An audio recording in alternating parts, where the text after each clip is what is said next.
السلام علیکم۔ امید علماء اسلام سندھ کے سیکریٹری جنرل جناب راشد محمود سمرو صاحب نے امن مارچ کے نام سے ایک تحریک کا آغاز کیا ہے۔ سندھ میں رہنے والی جتنی بھی عوام ہے وہ کسی بھی مذہب سے تعلق رکھتی ہوں، کسی بھی قوم سے تعلق رکھتی ہوں، ان کا فرض بنتا ہے کہ وہ راشد محمود سمرو صاحب کو سپورٹ کریں، کیونکہ راشد محمود سمرو صاحب نے یہ جو امن مارچ کا آغاز کیا ہے یہ سندھ میں امن و امان کی بگڑتی ہوئی خراب صورتحال کے خلاف ہے۔ بہت سارے ایشوز ہیں جن کے خلاف راشد محمود سمرو صاحب احتجاج کر رہے ہیں، پروٹیسٹ کر رہے ہیں، امن مارچ کا اعلان کیا ہے۔ اس امن مارچ میں جو سب سے اہم نقطہ ہے وہ سندھ میں ڈاکو راج کے خلاف ہے، خاص طور پہ کچے کے ڈاکوؤں کے خلاف۔ ایسا لگتا ہے کہ سندھ میں کچے کے ڈاکوؤں کو گورنمنٹ کی سپورٹ حاصل ہے۔ کچے کے ڈاکو کرتے کیا ہیں؟ یہ لوگوں کو ایک تو سوشل میڈیا کی فیک آئی ڈیز بنا کے لوگوں سے لڑکی بن کے لوگوں سے دوستیاں کرتے ہیں، ان کو بلاتے ہیں، پھر اغوا کر لیتے ہیں۔ اغوا برائے تاوان تو ان کا ایک بزنس بن چکا ہے، لیکن افسوس کی بات یہ ہے کہ یہ بچوں کو اغوا کرتے ہیں، چھوٹی عمر کے بچوں کو، بچیوں کو اغوا کرتے ہیں، ان کا ریپ کرتے ہیں اور اس کی ویڈیوز بناتے ہیں، اور وہ ویڈیوز ان کے پیرنٹس کو، ان کی فیملی ممبرس کو سینڈ کرتے ہیں اور اس پہ بلیک میل کرتے ہیں۔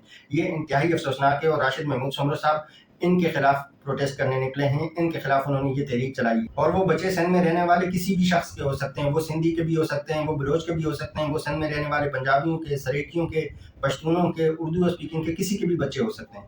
تو اس لیے سب کو چاہیے کہ وہ راشد محمود سمرو صاحب کو سپورٹ کریں۔ بچوں کو اغوا کرتے ہیں، بزنس مینوں کے بچوں کو، تاجروں کے بچوں کو، غریبوں کے بچوں کو، نوکری پیشہ لوگوں کے بچوں کو اغوا کرتے ہیں، اور ان سے یہ ایک تو بہت بڑی رقم کی ڈیمانڈ کرتے ہیں، دوسرا نازیبا سلوک کرتے ہیں اور اس کی ویڈیوز بناتے ہیں۔ ان کچے کے ڈاکوؤں کے خلاف کوئی اتھینٹک آپریشن نہیں ہوتا، کوئی پراپر ایکشن نہیں ہوتا۔ Pakistan government, Pakistan army, Sindh government, Sindh police, کوئی بھی اس پہ پراپر ایکشن نہیں لے سکتے۔ آپ کو یاد ہوگا کہ کچے کے ڈاکوؤں کی فائرنگ سے ایک بلوچ سردار کا بیٹا شہید ہو گیا تھا۔